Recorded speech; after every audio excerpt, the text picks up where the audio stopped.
Sabah memilih. Baru-baru ini kita telah dikejutkan dengan pembubaran Dewan Undangan Negeri Sabah oleh Ketua Menteri Datuk Seri Panglima Shafie Apdal. Persoalannya, demi rakyat atau kuasa? Ikuti kupasan selanjutnya. Saya sebagai rakyat negeri Sabah inilah dengan secara jujurnya amat marah bila mana kita ketahui Ketua Menteri Sabah telah memohon perkenan daripada Tuan Yang Terutama untuk membubarkan Dewan Undangan Negeri bagi negeri Sabah ini. Sebab bagi saya ini adalah nyawa untuk rakyat negeri Sabah, khususnya negeri Sabah. Sebab kita sedia maklum bahawa sekarang ini negara kita dan negeri kita ini belum bebas daripada COVID-19. Apakah pilihan rakyat negeri ini harus dilakukan? Mengembalikan semula mandat kepada rakyat untuk memilih menerusi pilihan raya negeri PRN adalah satu-satunya cara untuk menyelesaikan kemelut politik di Sabah. Penganalisis politik Hairul Rahman ketika ditemui berpendapat pembubaran Dewan Undangan Negeri Dun Sabah yang memberi laluan kepada PRN mampu menjadi butang reset menetapkan semula krisis politik yang dihadapi. Pada PRN Sabah ini, saya harap kita boleh reset the whole structure of Sabah politics. Okay, kerana apa? Kerana walaupun kita boleh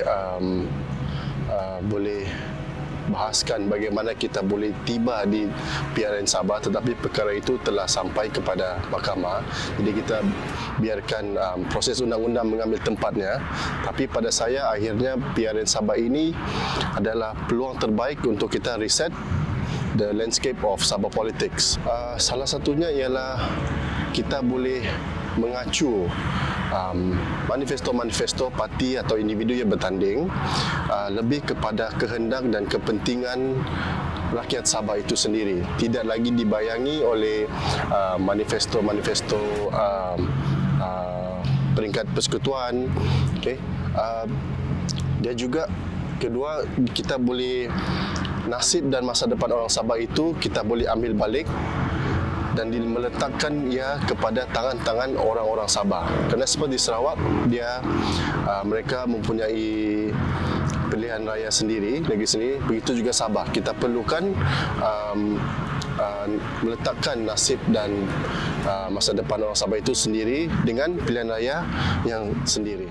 Bagi Profesor Madya Dr. Lee Kwok Tiong, pensyarah di Jabatan Fakulti Sains Sosial dan Kemanusiaan Universiti Malaysia Sabah UMS, PRN kali ini akan berdepan dengan kemunculan parti-parti yang belum diuji di negeri ini dan berkemungkinan akan memecahkan undi dalam pertandingan pelbagai penjuru.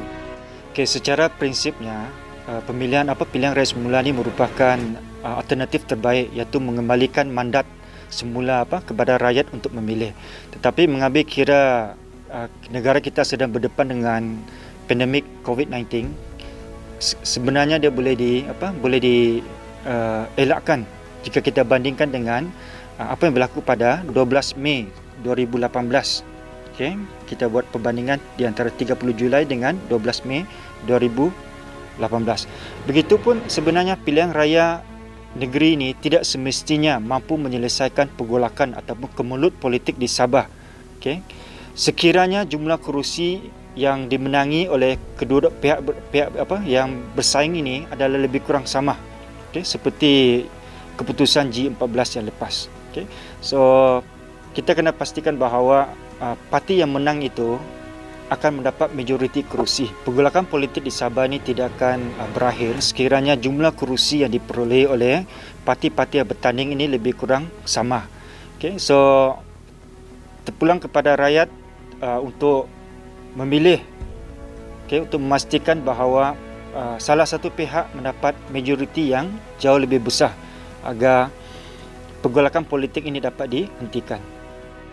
Sementara itu, Ketua Pemuda UMNO Sabah Insinyur Abdul Aziz Zulkarnain pula berpendapat bahawa tindakan Ketua Menteri Sabah Datuk Seri Shafie Apdal yang juga Presiden Parti Warisan Sabah Warisan membuat keputusan membubarkan Dun Sabah dilihat sebagai tidak wajar apabila kini rakyat sedang berjuang menghadapi pandemik COVID-19.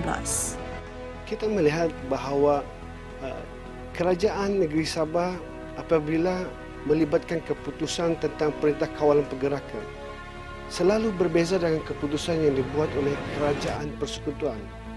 Kita lihat kerajaan negeri Sabah mengeluarkan perintah yang selalu berbeza dengan keputusan Kerajaan Persekutuan, lebih ketat, lebih rigid.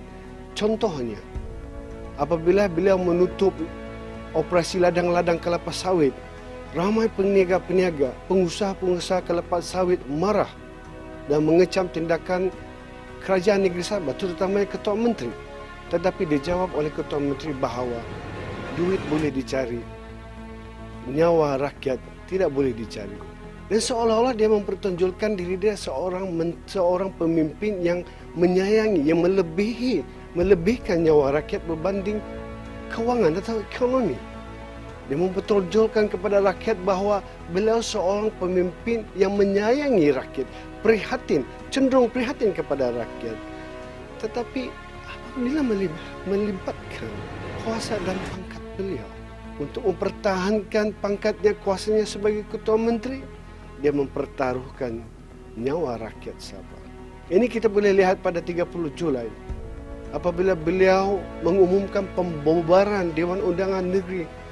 Beliau bersama kabinet, menteri-menterinya bertepuk sorak kegembiraan seolah-olah meraihkan satu perayaan yang besar, iaitu pembubaran Dewan Undangan Negeri.